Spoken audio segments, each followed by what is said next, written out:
Non, non.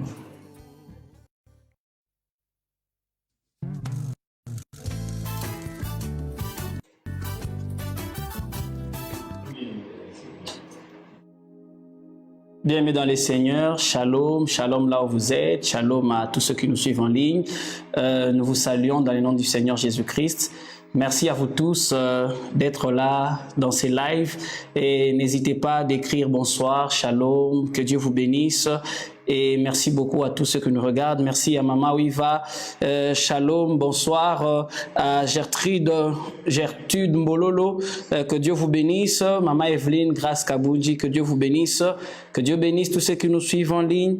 Que le Seigneur vous fasse grâce. Alors nous sommes dans une session des questions-réponses. Nous avons passé beaucoup de temps à être enseignés et l'évangéliste Thuram a travaillé pendant des jours et des jours à donner des enseignements. Et ce qui a démontré que ces enseignements ont été suivis, c'est qu'il y a eu plusieurs questions. Nous avons reçu plusieurs questions et aujourd'hui, ça sera une session des réponses et nous avons noté pour vous quelques questions qui sont pertinentes et n'hésitez pas alors que vous faites les commentaires d'écrire quelques questions qui vous viennent. Nous allons les noter. Si possibilité il y a de répondre tout de suite, nous allons effectivement y répondre et nous sommes avec l'évangéliste.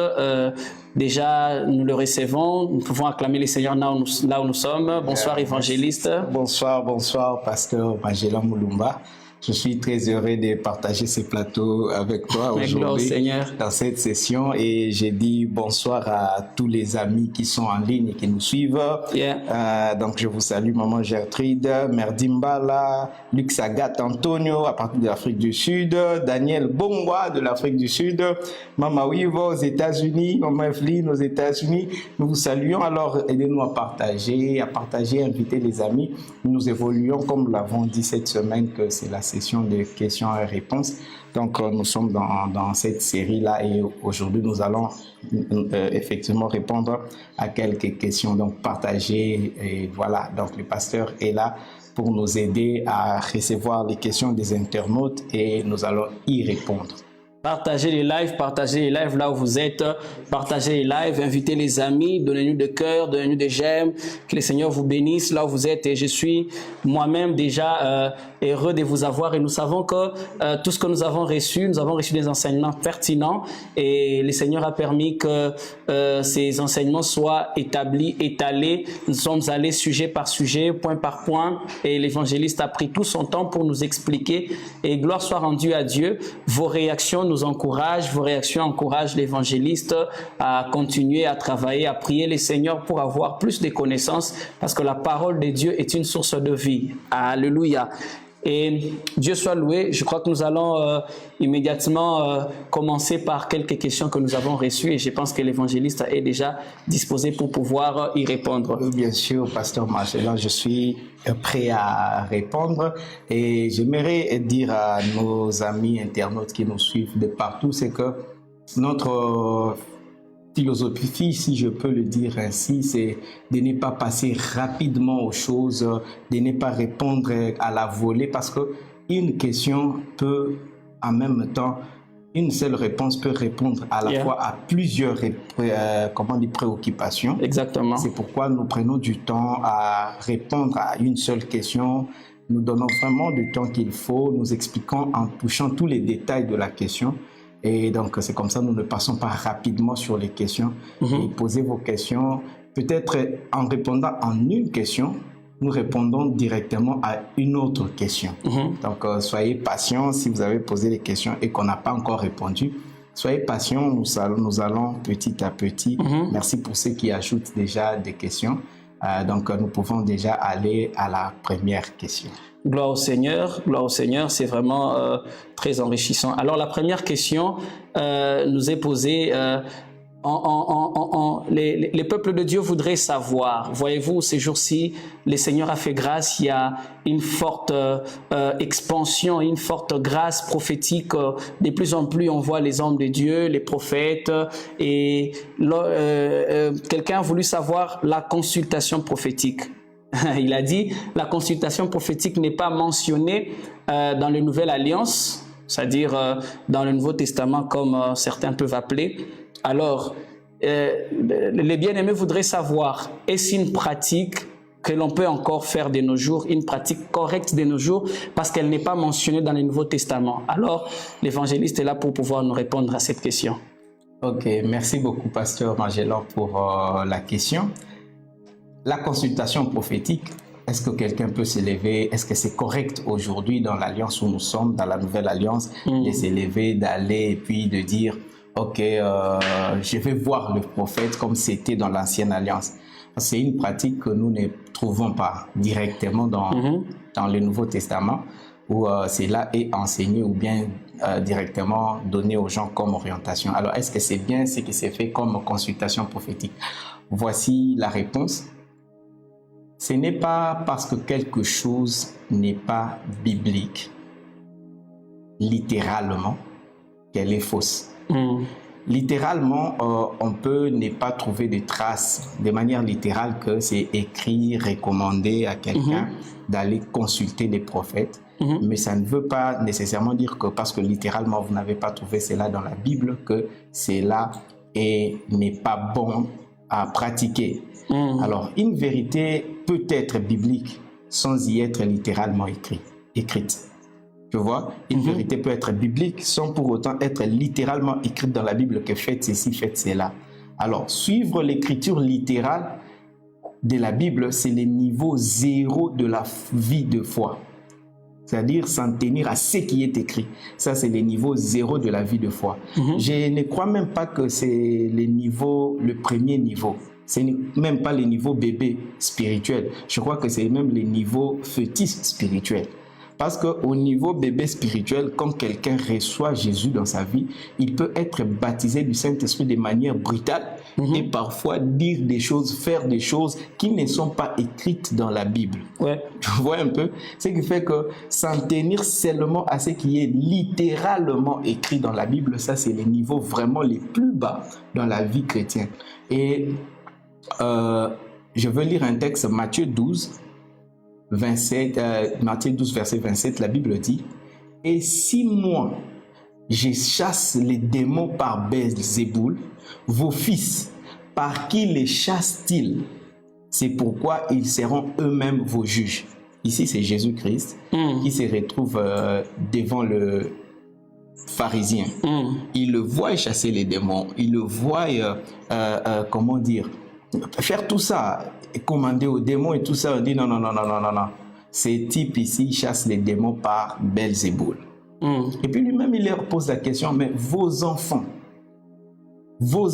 à vous, par qui chassent-ils les démons? Ça veut dire que les enfants de scribes, des pharisiens, les enfants des sacrificateurs, qui étaient aussi des sacrificateurs dans le temple, faisaient chasser les démons. Mais quand vous allez dans l'ancienne alliance, je parle de l'Ancien Testament, vous ne trouverez nulle part où il est écrit qu'il faut chasser les démons. Il n'y a aucun enseignement dans l'Ancienne Alliance en ce qui concerne chasser les démons, imposer le main. Ça n'existe pas, ce n'est écrit nulle part. Et je vais te dire quelque chose, c'est que pendant que Jésus était en train de parler, le Nouveau Testament n'était pas encore écrit. Exactement. Quand il disait les Écritures, il faisait référence à l'Ancien Testament. Et dans l'Ancien Testament, il n'y a aucun texte qui parle de chasser les démons. Je ne sais pas si, peut-être en tant que pasteur, vous avez déjà vu ça dans la... Tu as déjà vu un texte dans l'Ancien Testament? Évangéliste, je voudrais vraiment que vous parliez, vous insistiez un peu là. Vous savez qu'il y a des enseignants qui nous disent que ce qui faisait même que les gens étaient étonnés de la doctrine de Jésus, c'est parce qu'au fait, d'après ce qu'ils ont compris, c'est que dans la Bible, dans l'ancien temps, on ne chassait pas les démons, mais on prenait la personne qui est possédée, on les met hors de la ville. Mais Jésus est venu avec une nouvelle doctrine telle qu'il chassait les démons. Alors, qu'est-ce que vous pensez en ajoutant à votre réponse? Parce que je vois que vous avez touché ces points-là. Jésus lui-même le dit. Vos fils, quand il pose la question ici, il dit, vos fils, par qui chassent-ils les démons? Ça veut dire que, et ils n'ont pas dit non, nos fils ne chassent pas les démons. Non. Ils ont été gagnés au débat parce que c'était quelque chose qui se faisait. Leurs fils chassaient effectivement les démons. Mais il n'y a aucune écriture dans la Bible qui dit il faut chasser les démons. Et vous allez vous rappeler que la Bible dit les gens amenaient le malade auprès de Jésus afin qu'il leur imposât le main. Ils sont venus avec leurs frères qui étaient muets. Ils ont dit voici notre frère, si vous pouvez imposer les mains. Donc, ils ont lu où? Qu'il faut imposer les mains aux malades pour qu'ils soient guéris. Ce n'est pas Jésus qui a institué l'imposition de mains. L'imposition de mains existait déjà dans la Bible. C'est pourquoi les gens venaient et demandaient à Christ impose les mains à notre enfant parce qu'il est possédé par des démons ou bien qu'il est malade. Donc, ces choses-là n'étaient pas écrites. Ouais. Mais il pratiquait cela. Maintenant, on est dans cette question ici, consulter les prophètes. C'est-à-dire dans le Nouveau Testament aussi, on ne parle pas directement de consulter les prophètes. Vous comprenez un peu? Ouais. On ne trouve pas ça, mais nous pratiquons ça. Pourquoi? Est-ce que Dieu est contre cela? C'est la question qu'il faut poser. C'est-à-dire quand quelque chose n'est pas écrit dans la Nouvelle Alliance, est-ce que Dieu est contre cela?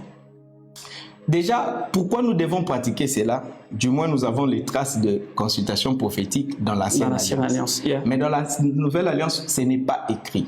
Mais nous voyons déjà dans l'Ancienne Alliance les choses qui n'étaient pas écrites être pratiquées. Mais Jésus n'était pas contre et Jésus est venu pratiquer la même chose.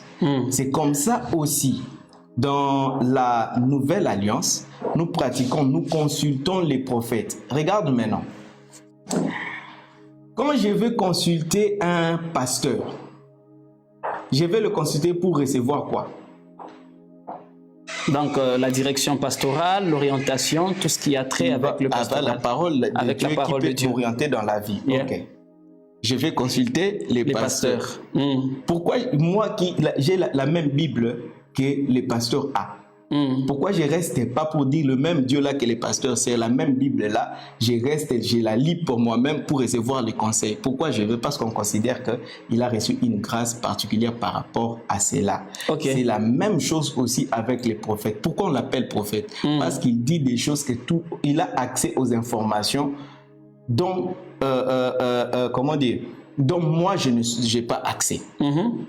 Alors c'est comme ça, il est appelé prophète, il a le don prophétique. Et si je veux le consulter, il ne va pas me parler de la part du diable, il va me parler de la part de Dieu pour me donner des orientations et des directives. C'est pourquoi on consulte les prophètes. Maintenant, le problème, c'est de voir comment cela s'efface. Peut-être il y a des pratiques, des choses dans le sens de... peut-être il fait payer cela. Pour me consulter, tu dois payer. Ça relève d'un mauvais enseignement. Parce que tout le monde, en principe, doit savoir qu'on ne peut pas venir voir un prophète les mêmes produits. Ce n'est pas au prophète de demander. C'est aux gens de l'avoir déjà dès le départ. Et consulter un prophète n'est pas mauvais. Parce que ce que le prophète fait, c'est qu'il les fait sous la conduite de l'esprit. Et les choses qu'il dit sauvent des vies. Les choses qu'il dit délivrent des personnes. Vous comprenez un peu? Il faudrait regarder maintenant au résultat. Est-ce que cela donne gloire à Dieu? Est-ce que là, cela sauve des vies? Vous voyez? Et ça, c'est important à savoir. Je veux lire un texte. Avant peut-être d'aller dans cela, je rentre un peu dans ce que je disais, là où tu as posé question, Jésus parlait des Écritures et tout ça. Écoutez, Jésus vient nous révéler un niveau plus élevé de ce que nous avons connu. Hébreux 5, 13 à 14.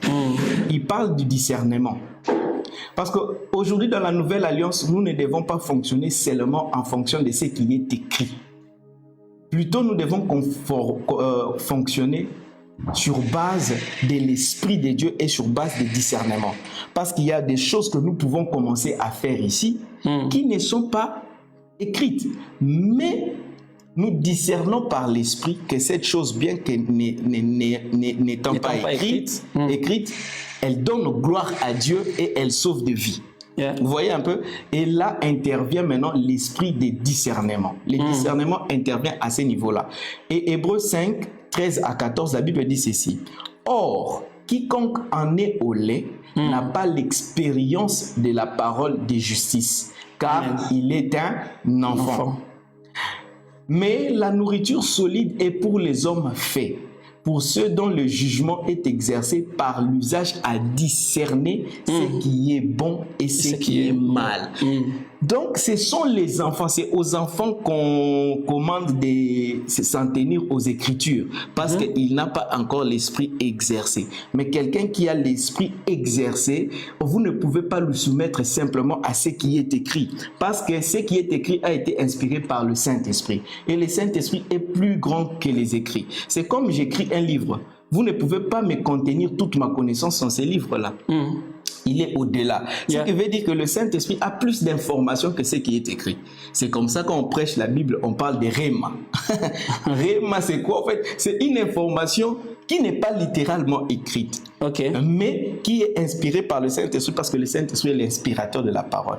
Et le travail maintenant de l'Église, c'est d'amener les gens à la croissance spirituelle, que les gens aient l'esprit discerné. De telle sorte que quand quelque chose est fait, il n'a pas besoin nécessairement d'aller voir est-ce que c'est écrit. Non, il sait déjà ça c'est l'Esprit de Dieu qui opère, ça c'est pas l'Esprit de Dieu qui opère. Vous voyez, les niveaux de discernement. Et ce sont les enfants qui restent au niveau des Écritures seulement. Non, ça c'est pas écrit. Comment il peut dire ça? Ça c'est pas écrit. Mais quelqu'un qui a grandi, qui est mature, lui, il n'a pas besoin de courir aux Écritures. Quand un prophète prophétise, il n'a pas besoin d'attendre voir l'accomplissement de la prophétie pour dire que c'est un vrai prophète.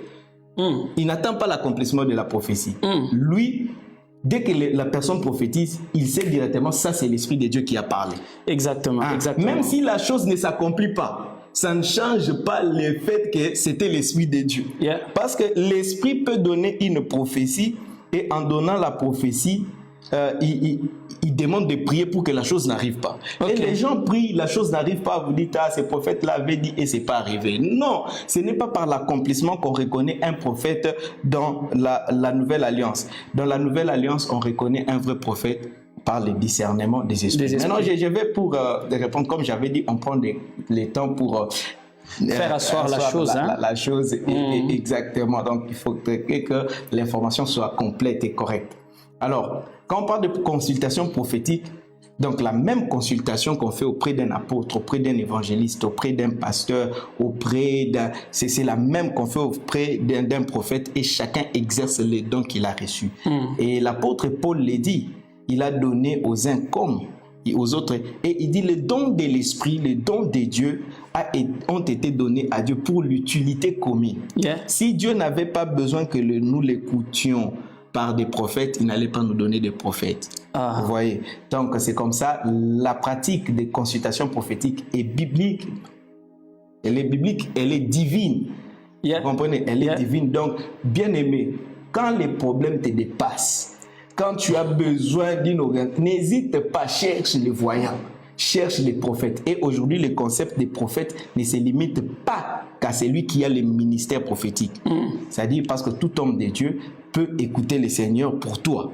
Alors, si tu as un problème qui te dépasse, tu veux écouter l'orientation de Dieu, tu veux entendre l'orientation de Dieu, Dieu peut utiliser ton serviteur. Je vais donner un témoignage de quelque chose qui vient de se passer il y a quelques minutes. Je viens de recevoir un appel de l'Europe. Un appel plutôt de l'Europe, parce que j'ai pensé à une sœur. Un appel de l'Europe d'une sœur qui est en Europe. Elle m'a appelé et j'ai pris son appel. Elle m'a dit ceci. Elle dormait et dans le rêve, elle avait une vision. On lui montrait sa destinée, mais elle ne parvenait pas à atteindre sa destinée. Il y avait des choses qui les bloquaient. Et dans le songe, quelqu'un lui a dit, cherche Thuram. C'est Thuram qui te dira ce que tu dois faire. C'est Thuram qui te dira comment tu peux arriver là-bas. Et il s'est réveillé, elle s'est réveillée, elle l'a partagé avec son mari et elles ont cherché mon numéro. Elle a demandé, elle a pris des renseignements auprès d'un pasteur. Un pasteur lui a dit, ok, je veux te donner son numéro, tu vas l'appeler. C'est le pasteur-là qui a donné mon numéro. Et cette personne-là m'a appelé, elle m'a dit, elle a reçu mon nom dans le songe. On lui a dit qu'elle me cherche pour les choses qu'elle doit accomplir dans sa vie. Vous voyez, ça c'est consulter un prophète pour l'accomplissement de ses desseins. Donc, bien aimé, si tu as des choses dans ta vie, dans le domaine des affaires, dans le domaine du mariage, dans n'importe quel domaine, ne sois pas complexé. Va voir les prophètes, va voir le serviteur de Dieu parce que c'est les dons que Dieu a donnés pour ta progression. Voilà. Voilà, on peut aussi, évangéliste, en analysant tout ce que vous avez expliqué, votre exposé, on peut comprendre aussi qu'il y a des choses qui ne sont pas forcément écrites, mais qui sont approuvées par Dieu. Parce que s'il faut revenir même à l'époque de Jésus-Christ, il y a une femme qu'on a l'habitude d'appeler la femme à la perte des sangs. Je crois qu'elle a fait quelque chose qui ne correspondait pas à ce qui était écrit. Alors je voudrais glisser peut-être une petite question pour dire, est-ce que ce que le Seigneur peut vous inspirer peut être le contraire de ce qui est écrit? Ok. Est-ce que ce que Dieu peut inspirer, Dieu inspire, peut être le contraire de ce que Dieu a dit? Non. Ça ne peut pas être l'opposé, ça ne peut pas être le contraire, mais ça sera complémentaire. Comment? C'est-à-dire, tu ne le trouves pas dans ce qu'il est écrit, mais ça complète ce qui est écrit. Ça ne contredit jamais, mais ça complète. Tout ce que Dieu fait qui n'a jamais existé avant viendra compléter ce qui existe. Et si c'est l'Esprit de Dieu qui agit, cela va concorder, cela va coïncider. Et quand vous prenez ce qui est nouveau, vous les placez sur l'ancien, vous allez voir que ça entre en communion. Je veux prendre, il y a un texte qui vient, je prends un texte dans la Bible qui explique un peu mieux ce que tu viens de poser comme question. Je suis dans Matthieu 13. Matthieu 13. Les derniers, je crois. Le dernier verset, je descends, oui. Il dit, c'est sûr, d'où vient... Non. Je vais prendre Matthieu 13, la dernière. Ok. Matthieu 13, verset 52. Et il leur dit, c'est Jésus qui parle. C'est pourquoi tout scribe instruit de ceux qui regardent le royaume des cieux est semblable à un maître des maisons qui tire de son trésor des choses nouvelles et des choses anciennes. Est-ce que tu comprends ça? Il tire de son trésor des choses nouvelles et des choses anciennes. Donc, quand le nouveau vient, il sait exactement voir, c'est lui qui a exercé, qui comprend le royaume de Dieu, qui comprend les principes de Dieu. Quand quelque chose de nouveau vient, qui n'a jamais été fait, qui n'a jamais été vécu, qui n'a jamais été expérimenté, lui, il a l'expérience et il sait comment placer cela pour que ça complète, ça concorde avec ce qui est ancien. Donc, quand l'Esprit de Dieu inspire, ça peut être complètement nouveau. Ça ne s'opposera jamais à ce qui existe déjà, mais ça complétera ce qui existe déjà. Gloire au Seigneur. Je crois que quelqu'un est béni de l'autre côté et quelqu'un qui nous suit est béni par cela. Nous allons passer à la deuxième question. Que le Seigneur vous bénisse, vous qui continuez à envoyer vos questions. La deuxième question est, le bien-aimé dit ceci: le Saint-Esprit était déjà descendu, et j'ai même vu beaucoup d'enseignants enseigner de cette manière-là. Le Saint-Esprit était déjà descendu les jours de la Pentecôte. Alors, la question est de savoir, est-il correct de continuer à prier et demander au Saint-Esprit de descendre encore, ou bien nous devons simplement demander au Saint-Esprit d'agir? Je vois beaucoup de gens le dire, ne demandez plus au Saint-Esprit de descendre parce qu'il est déjà descendu. Maintenant, il faudrait plutôt lui demander d'agir. Alors, qu'est-ce que vous pensez, évangéliste? Ok, ça c'est une question qui m'intéresse beaucoup. Comment? Ça m'intéresse beaucoup, parce qu'il pose la question.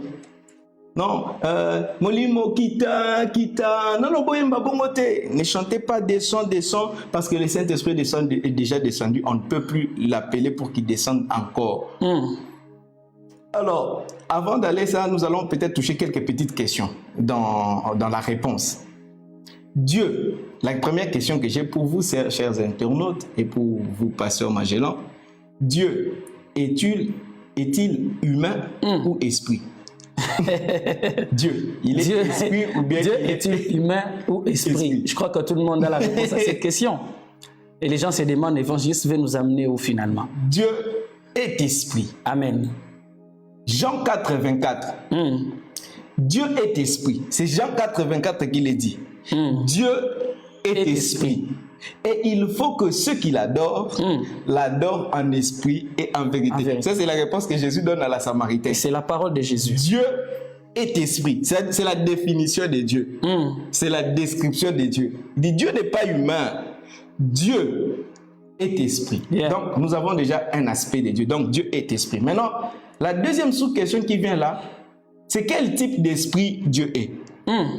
Est-ce que Dieu est esprit? Il est esprit impur? Il est esprit mauvais? Il est esprit démoniaque? Ou bien quel est l'esprit que Dieu est? Quel est le type d'esprit que Dieu est? Dieu est esprit saint. Dieu est le Saint-Esprit. Il n'est pas le mauvais esprit. Parce que Dieu est esprit. Mais il faut savoir, parce qu'il n'y a pas qu'un seul esprit dans le monde, il y a plusieurs types d'esprits. Mais il n'existe qu'un seul Saint-Esprit. Les autres sont des esprits purs.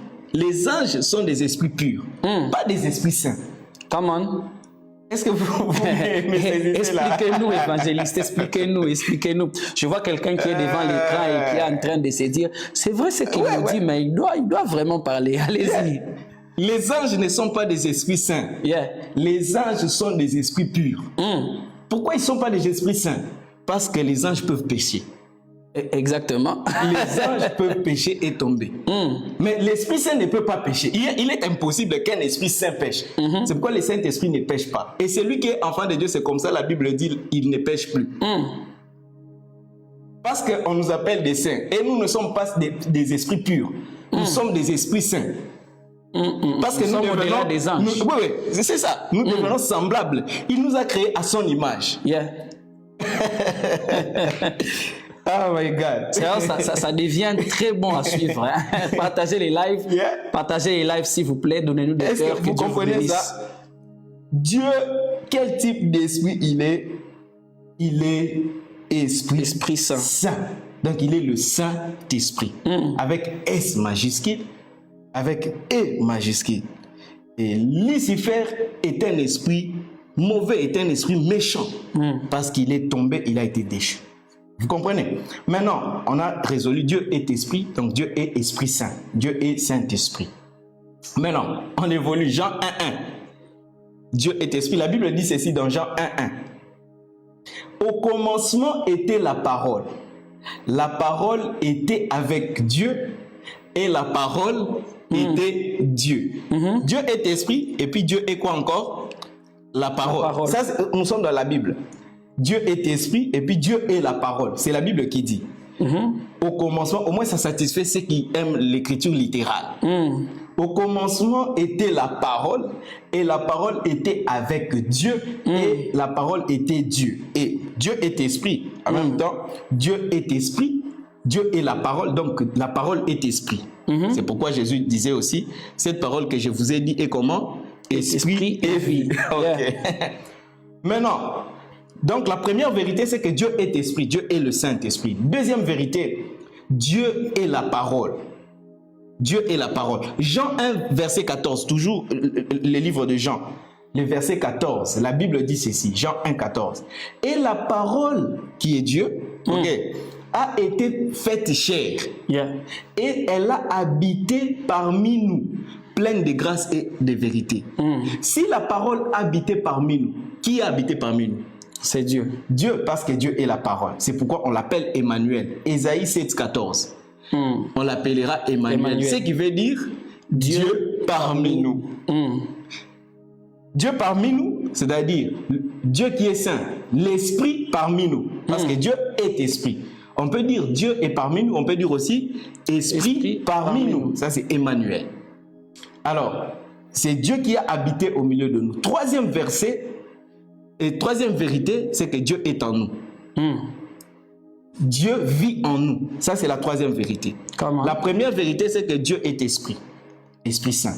Deuxième vérité, Dieu est la parole. Est la parole. Et cette parole s'est faite chair.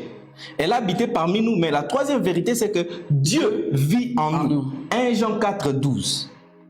1 Jean 4, 12. Personne n'a jamais vu Dieu. Si nous nous aimons les uns les autres, Dieu demeure en nous. Et son amour parfait en nous. Jean 14, 23. Jean 14, 23. La Bible déclare. Jésus lui répondit, si quelqu'un m'aime, il gardera ma parole et mon Père l'aimera. Nous viendrons à lui et nous ferons notre demeure chez lui. Chez lui, là dont on parle, ce n'est pas dans ta maison. C'est dans ta vie à toi. C'est-à-dire, Dieu viendra installer sa demeure. Le Père et le Fils installer sa demeure en toi. Maintenant, la question est celle-ci. Quand le Père et le Fils disent que si tu nous aimes, nous viendrons installer notre demeure en toi, vivre en toi. Maintenant, qui demeure en toi? Maintenant, là, tel que nous sommes là, tu as reçu Jésus comme Seigneur et Sauveur. Qui vit en toi? Est-ce que c'est les pères? Est-ce que c'est les fils? Est-ce que c'est le Saint-Esprit? Ou bien c'est eux tous à la fois? Nous venons ici de prouver que Dieu est esprit, et cet esprit qui est Dieu, c'est le Saint-Esprit. Et nous avons aussi dit que Dieu vit en nous. Mais la deuxième vérité, c'est que Dieu s'est fait chair. Et c'est Dieu qui s'est fait chair à habiter au milieu de nous, Emmanuel. Et maintenant, nous avons dit Dieu vit en nous. Donc, le même Dieu est esprit, le même Dieu est Emmanuel, le même Dieu vit en nous, et le même Dieu est au ciel. Donc, c'est Dieu qui vit en toi. C'est Dieu qui vit en nous. Maintenant, si Dieu vit en toi, qui est au ciel? Avançons pour éclairer encore cela. Prenez avec moi Ephésiens 4, verset 6. Ephésiens 4, verset 6. Un seul Dieu et Père. On a dit combien de dieux? Un seul Dieu. Et Père. Père de tous. Père de tous. Ephésiens 4, verset 6. Un seul Dieu et Père de tous. Qui est au-dessus de tous. Ça veut dire qui est au-dessus de tous. C'est-à-dire qu'il est au lieu le plus élevé que tout le monde. Exact. Le ciel. Et parmi tous. C'est-à-dire le même Dieu qui est celui-là, Père de tous, il est au-dessus de tous. En même temps, il est parmi tous. Et on continue la dernière fois, c'est que et en tous. Pas plusieurs dieux. Un seul Dieu. Alléluia. Un seul Dieu. Et au-dessus de tous. C'est-à-dire il est au ciel. Il est au ciel. En même temps, il est parmi tous. Et en même temps, il est en tous. On a dit Dieu. Et comme Dieu est esprit, c'est comme ça il est en nous. Et cela représente l'omniprésence de Dieu. Comment Dieu peut être au ciel, être au milieu de nous et puis être en nous? C'est parce qu'il est omniprésent. Il est partout au même moment. C'est-à-dire, il vit en moi, il est avec moi et il est au ciel. Le même Dieu, on n'a pas dit deux, le seul Dieu. Parce qu'il est omniprésent, personne ne peut limiter que s'il est là-bas, il ne peut pas être ici. Non, c'est lui il est partout à la fois. Le psalmiste le dit. Psaume 139, 7 à 8. Psaume 139, versets 7 à 8. Où irai-je loin de ton esprit? Et où fuirai-je loin de ta face? Il dit, verset 8, si je monte aux cieux, tu y es. Et si je me couche au séjour des morts, tu vois là. C'est-à-dire, je vais fuir où? Parce que quand je vais au ciel, je te trouve. Quand je descends encore en bas, je te trouve parce qu'il est omniprésent. Maintenant, quand on prie, parce que Dieu est esprit. Maintenant, quand on prie, Saint-Esprit descend, Saint-Esprit descend. Parce que Dieu est esprit. Il est en moi. Pendant qu'il est en moi, je le vois en même temps au ciel. Et puis, quand je le vois au ciel, si je l'appelle, où est le mal? C'est-à-dire, il est déjà descendu, Dieu, non? N'est-ce pas? Mais comme il doit être partout à la fois, quand je regarde au ciel, je le vois encore. Et puis je regarde ici, je le vois encore. Mais si j'appelle pendant qu'il est là, j'appelle, je le veux encore lui. Qui est-ce que j'ai appelé? Donc tout dépend de la position. Non, ça veut dire quoi? Quand je l'appelle, c'est parce que l'expression descend, c'est parce que je veux encore plus de lui. J'ai constaté que je l'ai déjà, mais en même temps, il est encore là-bas. Je veux encore lui encore, et je l'appelle encore. Parce que refuser d'appeler encore le Saint-Esprit, c'est douter de l'omniprésence du Saint-Esprit. C'est croire que le Saint-Esprit, quand il est déjà en moi, il ne peut plus venir. Or, quand le Saint-Esprit est en toi, en même temps, il est là-bas. Donc, il peut encore venir. Si toi, tu dis que pendant qu'il est ici, je ne peux plus l'appeler, tu es en train d'annuler son omniprésence. Or, nous sommes tous d'accord, le Saint-Esprit est en moi. En même temps, il est en toi. En même temps, tel que nous sommes ici, il est là-bas au coin. En même temps, nous sommes ici, il est assis là-bas. Il est aussi chez ceux qui nous suivent en ligne. Ceux qui nous suivent en ligne, il est encore là où vous êtes. Il est encore avec vous là-bas. Ce qui fait que si je l'appelle, ce n'est pas un autre qui vient, c'est encore lui qui vient. Yes. Alléluia. C'est encore lui qui vient. Je l'appelle parce que je le vois partout. Et il est déjà venu, mais je ne suis pas encore, je suis pas toujours satisfait parce que je continue à le voir. Je veux plus de lui. Quand on dit Saint-Esprit descend, c'est l'expression de désir de Dieu. C'est l'expression de, parce qu'il est en moi, il est en même temps là-bas. Je veux qu'il vienne. Alors quand je l'appelle, Et puis tu sais quoi? Il vient. Donc, quand je dis Saint-Esprit descend, et puis je le vois descendre. Mais pendant qu'il est descendu et il nous a remplis, je remarque qu'il est encore là-bas. Tu sais ce que je fais encore? Je l'appelle encore. Je dis, viens, descends. Et c'est là, je pense qu'évangéliste, cela permet aussi de répondre, parce que je vois qu'il y a de plus en plus des enseignements tendant à dire qu'on ne peut pas adorer le Saint-Esprit. Alors qu'on vient de nous montrer ici que le Saint-Esprit, c'est Dieu. Et Dieu, c'est le Seigneur Jésus-Christ. Et le Seigneur Jésus-Christ, c'est le Saint-Esprit. Yes. Donc, c'est au fait ça. Quand quelqu'un dit ça, c'est simplement, il n'a pas pris le temps de plonger dans les Écritures. Il n'a pas pris le temps de comprendre qui est Dieu. Et il n'a pas vécu Dieu. Tu vois un peu? Il devient maintenant le capitaine de Dieu. C'est lui qui veut déterminer Dieu. C'est un homme qui veut définir ce que Dieu doit être. C'est un homme qui veut décrire ce que Dieu doit faire et Dieu ne doit pas faire. Non, personne ne peut limiter Dieu. Et la Bible dit que si on écrivait tout ce que Jésus a fait, il n'y a aucun livre qui peut contenir ces choses-là. Donc Dieu est au-delà. Donc on peut passer à la question Seigneur, suivante. On peut acclamer le Seigneur là où vous êtes. Envoyez des cœurs. Vous bénisse. Continuez à partager les lives, partagez, invitez les amis. Dites-leur, on est déjà là et les réponses sont en train d'être données. Et je pense que vous êtes en train de noter, de notifier et d'être aussi prêt à répondre, parce qu'il vous sera posé un jour ce genre de questions. Alors, la troisième question que nous allons poser, c'est que ça concerne les affermissements. Vous aviez dit l'autre fois que les affermissements est une automédication pour le nouveau-né. Les affermissements. Alors que nous avons dans les affermissements des enseignements tels que les pardons, la méditation de la parole de Dieu, il y a même la restitution. Et ces enseignements, quand ils ont été faits, ils ont été écrits dans le but d'aider les nouveaux convertis. Et ces enseignements semblent ou sont d'ailleurs même importants et bons pour le nouveau-né. Mais vous aviez insisté sur les enseignements qui sont inscrits dans Hébreux chapitre 6, versets 1 à 2, où le programme qui est cité ne correspond pas à ce que nous avons dans les affermissements. Le programme qui est cité est pratiquement différent de ce que nous avons dans les affermissements. Et il y a même des sujets qu'on n'ose même pas toucher en termes d'enseignement dans nos églises aujourd'hui. Alors, qu'est-ce que vous dites? Qu'est-ce que vous pensez de cela? Ok, avant de répondre à cette question, je vais vite toucher à ce que Christophe Kalenga vient de me poser comme question. Il dit, dans ce même ordre d'idées, est-ce qu'on peut aussi inviter Jésus dans sa vie plusieurs fois? Ok. Écoutez, on reçoit le salut une fois. Le salut, ce n'est pas Jésus. Quand tu reçois le salut, c'est-à-dire Jésus t'a sauvé. Comment? Tu ne peux pas être sauvé deux fois. Mais la personne de Jésus, tu peux l'appeler autant de fois pour différentes activités ou différentes interventions. C'est pourquoi dans nos prières, nous prions Seigneur Jésus, je te désire. Alors toi, tu crois qu'il n'est pas en toi? Les jours où tu l'as reçu dans ta vie, il est déjà venu en toi. C'est seulement parce que en même temps, il est en toi, en même temps, il est encore là-bas, il est au ciel, et tu le désires, c'est l'expression de ton désir de vivre encore son toucher, de vivre son intervention. Et quand tu invites Jésus encore dans sa vie, pas pour les saluts, parce que les saluts, on les reçoit une fois. Tu vois, on ne peut pas recevoir les saluts une fois, mais Jésus, on peut l'inviter plusieurs fois.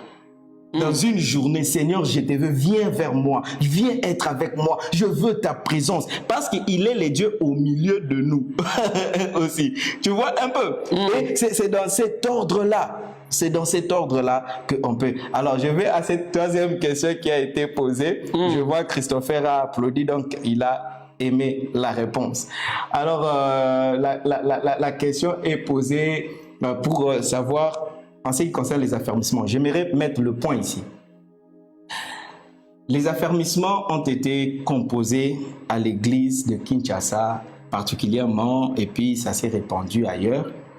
Et à une époque où l'église avait commencé nouvellement, et il y avait besoin de structurer les choses parce qu'il y avait des groupes de prière, il fallait restructurer les choses, il fallait poser les... Alors, pour essayer de donner des enseignements qui sont classés en ordre et tout, le Saint-Esprit a inspiré aux hommes de Dieu. Ils ont composé ces leçons-là. Ils ont fait des recherches. Ils ont dit non, tel élément peut servir, tel élément peut servir. Ils ont commencé à donner la formule des affermissements qu'on a. Et ça a aidé pendant un temps. Mais les choses évoluent, la réalité évolue. Et du coup, ça devient inefficace. C'est comme ça, par exemple, vous voyez les médicaments contre la malaria. C'est chaque année ou après une période... Il y a des nouveaux produits qui sont découverts.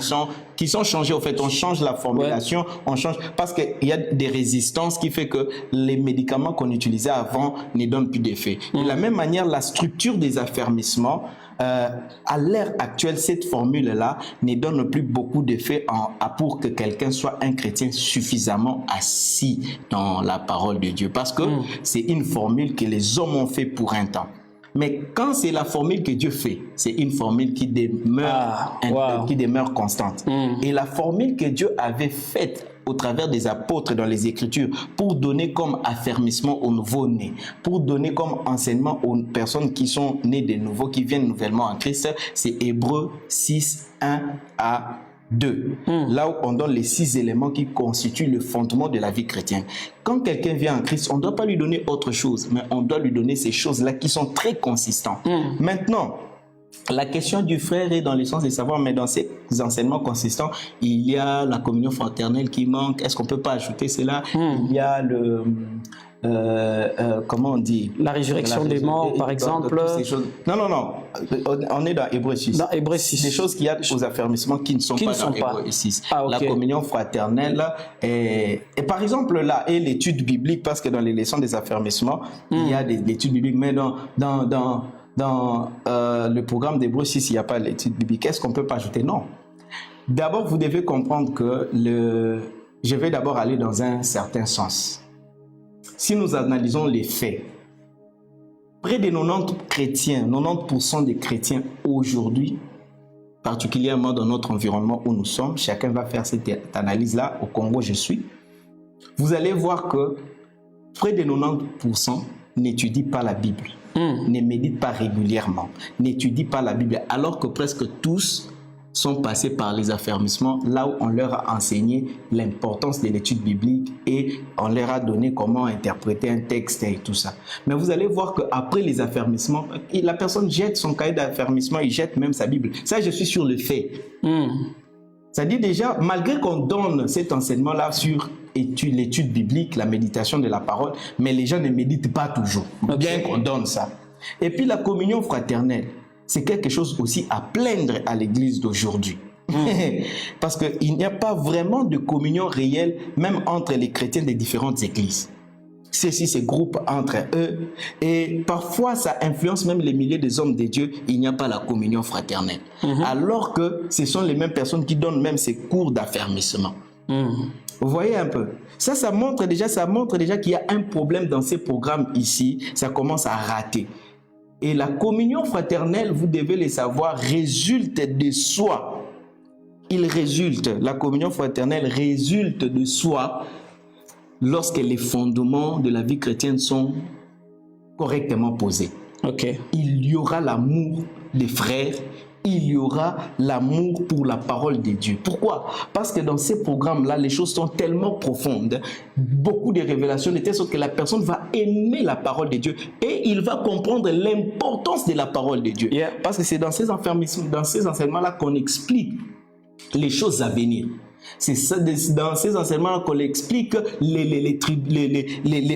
comment on appelle ça, la récompense et tout ça. Voilà. Et ces enseignements, rien que ces enseignements-là poussent les gens à s'attacher à la parole de Dieu. Ces enseignements-là poussent les gens à méditer. Ces enseignements-là créent la communion fraternelle. La personne commence à agir convenablement. Vous voyez un peu.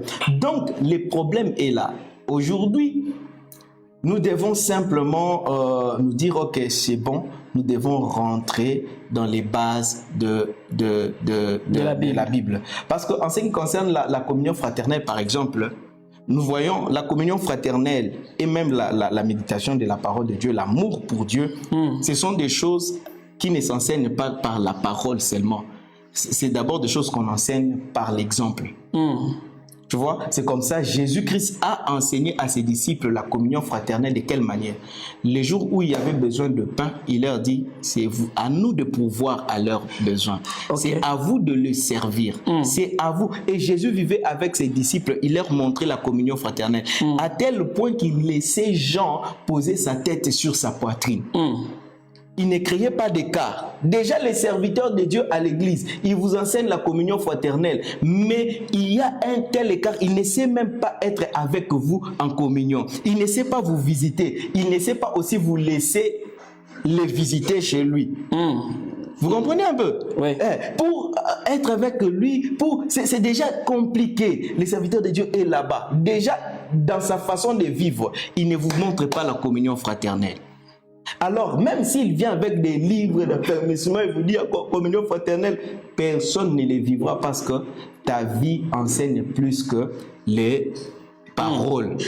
Et la communion fraternelle s'enseigne comme cela. Ce n'est pas d'abord un enseignement écrit, non, c'est d'abord la vie. C'est comme ça les apôtres ont vécu parmi les hommes. Et comme ils ont vécu parmi les hommes, nous voyons, ils ont montré aux autres l'exemple. Et la Bible dit quoi? Ils partageaient le bien. Les gens amenaient les choses aux pieds des apôtres et les apôtres. Ils enseignaient aux gens les partages, ils enseignaient aux gens toutes ces choses. Et les gens ne pouvaient que suivre l'exemple. Si vous voulez que les chrétiens vivent la communion fraternelle, ce n'est pas seulement de créer un enseignement communion fraternelle. C'est d'abord vous, en tant que berger, de leur montrer l'exemple. Vous comprenez un peu? Et c'est ça. Si vous voulez qu'ils aiment la parole, montrez-leur poser les bons fondements. Et les bons fondements par elles-mêmes donnera des orientations par rapport à toutes ces choses-là. Voilà. Gloire au Seigneur. Donc, je crois que vous avez reçu la réponse à votre question. Il y a encore beaucoup de questions qui nous viennent. Même des questions qui sont venues en ligne. Des questions qui sont venues en ligne. J'ai vu quelqu'un qui a posé la question de savoir, évangéliste, dites-nous un peu en ce qui concerne les enseignements du temps de la fin.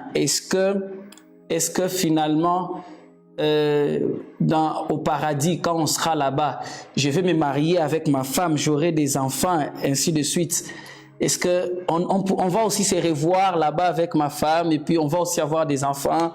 Voilà. Oui, j'avais expliqué cela. C'est-à-dire que Dieu ne peut pas supprimer notre mémoire.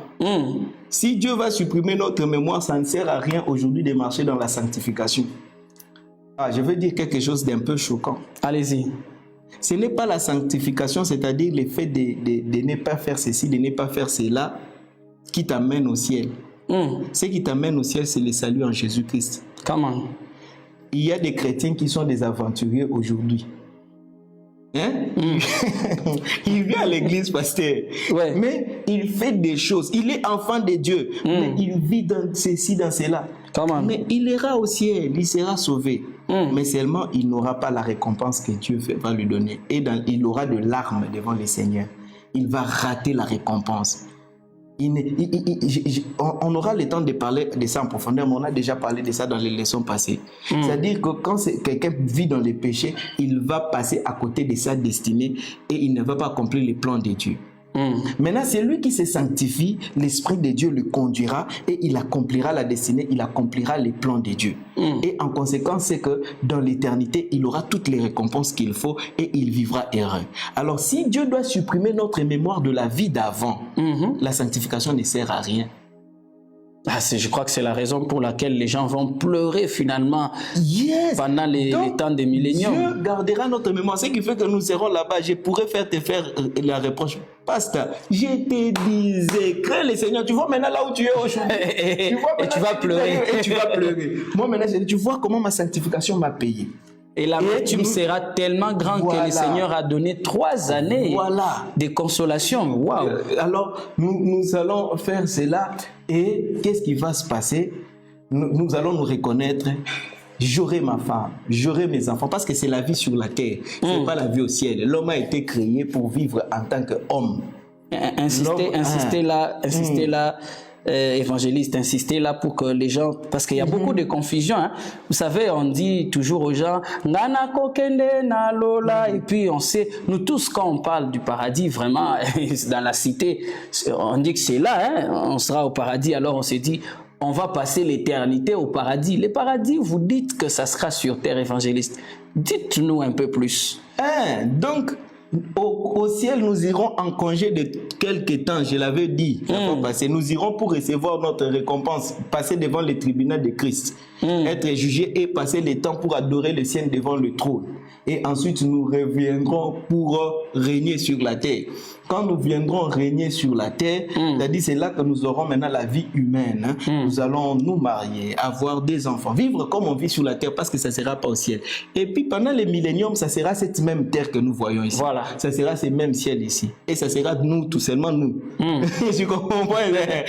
Ça sera les mêmes nous ici. Mais seulement dans une nouvelle configuration avec Christ comme roi et celui-ci gouverneur, celui-là ministre, celui-là. Et les positions là, c'est en fonction de l'accomplissement de la destinée. Et ça, c'est une part de ceux qui marchent dans la sanctification. Mais ceux qui ne marchent pas dans la sanctification, tu vas être surpris. Tu étais pasteur, mais tu ne craignais pas le Seigneur. Quand on est là-bas, c'est toi le gardien de ma porte, pasteur.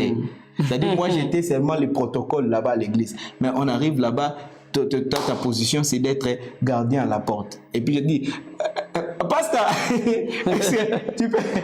tu vois un peu, c'est pourquoi il faut craindre le Seigneur. Et je crois que je vais nous inviter à aller dans les leçons précédentes. On en a parlé vraiment en long et en large.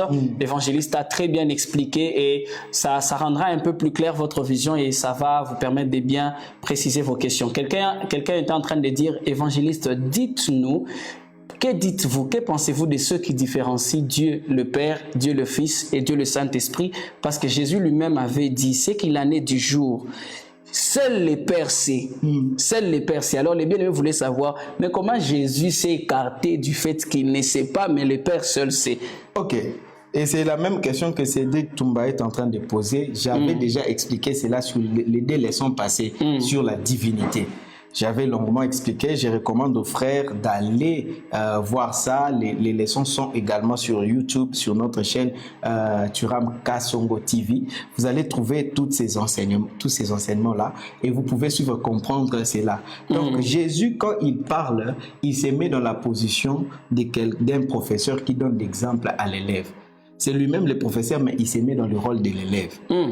C'est Dieu qui s'est mis dans la peau de l'homme pour montrer à l'homme comment l'homme doit vivre, pour montrer à l'homme comment dépendre à Dieu, pour montrer à l'homme, quand tu es devant la tombe de Lazare, regarde, c'est pas ta force homme qui t'est, mais tu dois invoquer le ciel. Tu vois un peu, c'est à Dieu d'intervenir. Et il montre à l'homme comment vivre. Donc toutes ces choses-là, c'est pas que Jésus est en train de prier Dieu parce que lui n'est pas Dieu. Non, il est Dieu. C'est Dieu lui-même là. Le Dieu qu'il prie là, c'est lui. Mais c'est Dieu qui vient, qui prend la forme humaine pour donner à l'homme l'exemple. Voilà comment un homme peut vivre. C'est comme si j'achète un chien.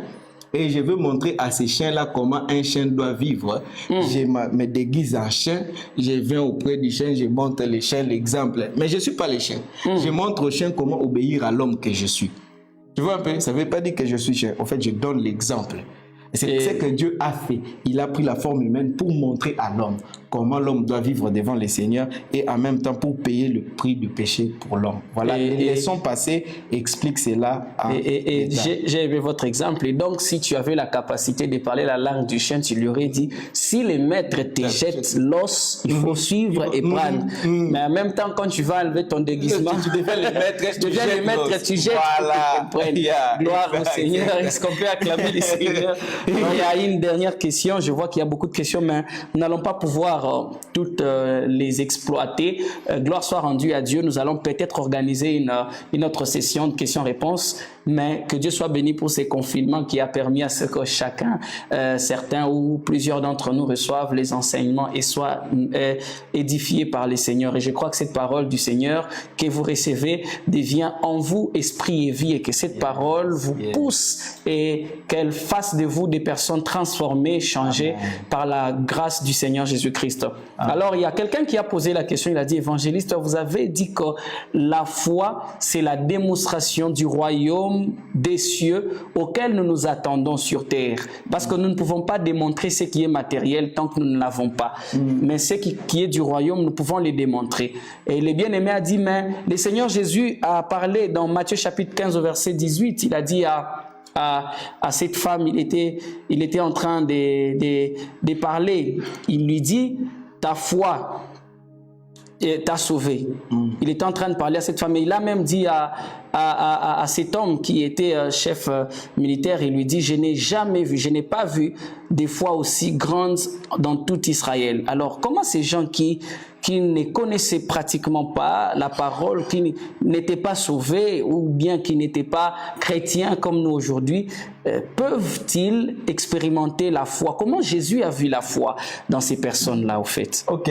Comment Jésus a vu la foi dans ces personnes-là? Alors, déjà, je vous recommande, ceux qui n'ont pas suivi l'enseignement sur la foi, parce que ça fait partie des fondements, d'aller dans notre chaîne YouTube, Thuram Kasongo TV, et vous allez taper juste la foi, vous allez trouver la leçon sur la foi. Et je vous conseille de suivre cela, vous allez comprendre ce que je donne la réponse, mais je ne donne pas la leçon. Alors, la foi, comme on l'a expliqué et défini selon la Bible, c'est qu'une ferme assurance de choses qu'on ne voit pas, une démonstration. Okay? Une ferme assurance des choses qu'on espère, une démonstration de celles qu'on ne voit pas. Alors, on ne le voit pas, on est en train de l'espérer. Maintenant, on doit les démontrer. Et dans les enseignements, j'explique comment est-ce qu'il est difficile, si tu n'as pas $10 dans ta poche, de faire comme si tu as $10. Tu ne peux pas le faire. Les choses qu'on peut démontrer, c'est seulement la vie du royaume. Maintenant, comment Jésus qui dit comment dire, aux gens pendant qu'il est là, ta foi t'a sauvé, ta foi t'a sauvé. Je veux te montrer un exemple, pasteur. C'est que quand vous lisez, à part les évangiles, quand les actes des apôtres viennent, et puis vous avez les épîtres qui viennent ensuite, vous ne trouverez nulle part l'expression ta foi t'a sauvé lors d'un miracle. Yeah. Ça, c'est vrai. Ça n'existe pas. Ça, c'est vrai. Il faut dire que je n'y ai jamais prêté attention, mais c'est vrai. C'est comme ça. Allez-y. Vous ne trouverez nulle part dans le Nouveau Testament, à part dans les évangiles, pendant que Jésus est là, l'expression ta foi t'a sauvé. Ta foi t'a guéri. Ta foi, ça n'existe pas. Vous comprenez un peu? Yes. Alors, allez vraiment dans ces enseignements-là, vous allez vous retrouver, comprendre de quoi je parle. Maintenant, comprenez ceci. La foi a fonctionné différemment dans 3 dispensations. Nous avons 3 dispensations dans lesquelles la foi fonctionne. La première dispensation, c'est l'Ancien Testament.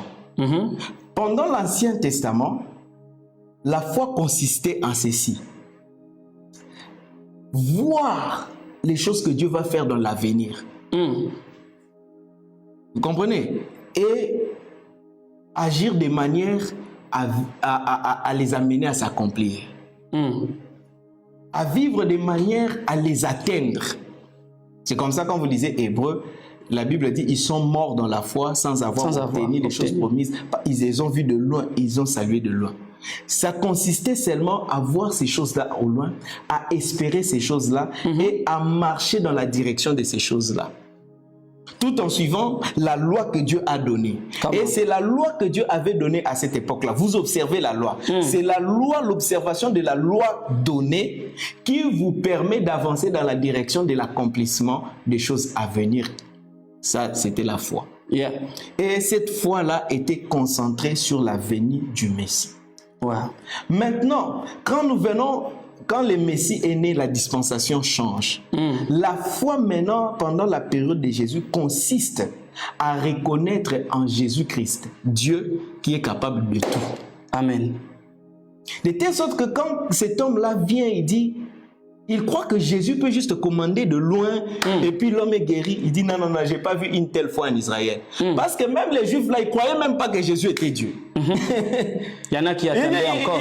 Qui attendaient encore, il appelait fils de Joseph, fils de...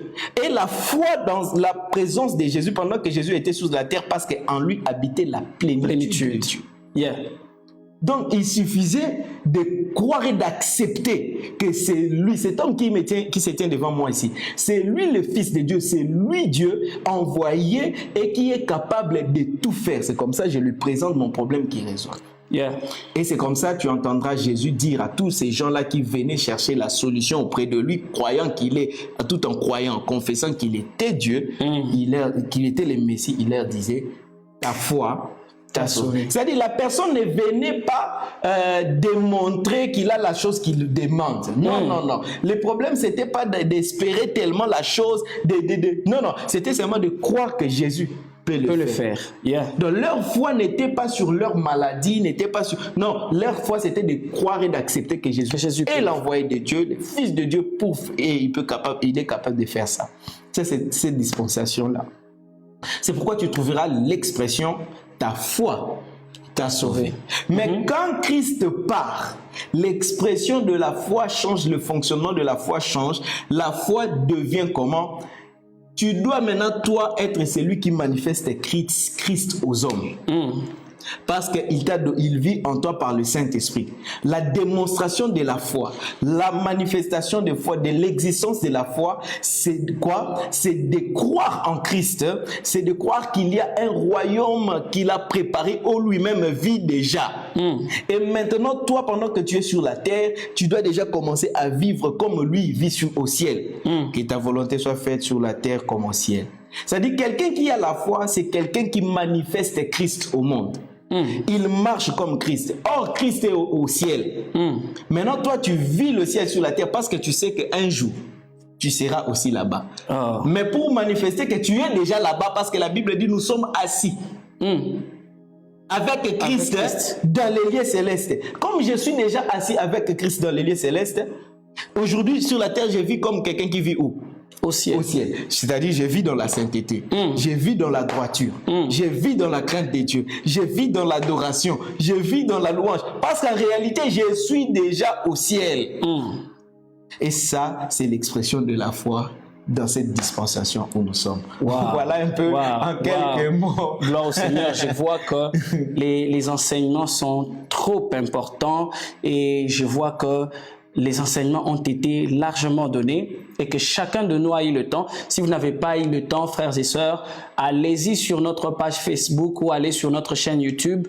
Vous allez trouver tous les enseignements sont étalés. Vous pouvez choisir celui que vous pouvez suivre. L'avantage de ces confinements, c'est que vous pouvez vraiment choisir l'enseignement que vous voulez suivre. Et Dieu nous a fait grâce. Nous avons travaillé, la Meikon a travaillé, l'évangéliste a travaillé pour que vous ayez à votre portée tous les enseignements, de sorte que chacun de vous peut choisir comment il veut croître. Et nous pensons et nous savons que tous les enseignements que nous avons donnés, inspirés par Dieu et présentés par son Esprit Saint et au travers de son serviteur, ces enseignements changeront votre vie et vous deviendrez une nouvelle personne parce que vous aurez désormais les yeux fixés sur la récompense. Et c'est pourquoi nous bénissons les noms du Seigneur. Je ne sais pas s'il y a quelque chose à dire alors que nous tendons déjà vers la fin. Merci beaucoup, chers internautes, de nous avoir suivis, d'être là, fidèles, permanents, partageant la nouvelle aux autres. Suivez et faites suivre aux autres, vous serez une source de bénédiction. Et je crois que vous êtes en train de remarquer les améliorations que nous faisons du jour le jour. C'est notamment grâce aux efforts de nos différents partenaires qui nous soutiennent financièrement, qui nous soutiennent matériellement et qui nous soutiennent dans la prière. Alors, vous avez l'opportunité aussi de soutenir ces ministères par vos finances spécialement et par vos prières.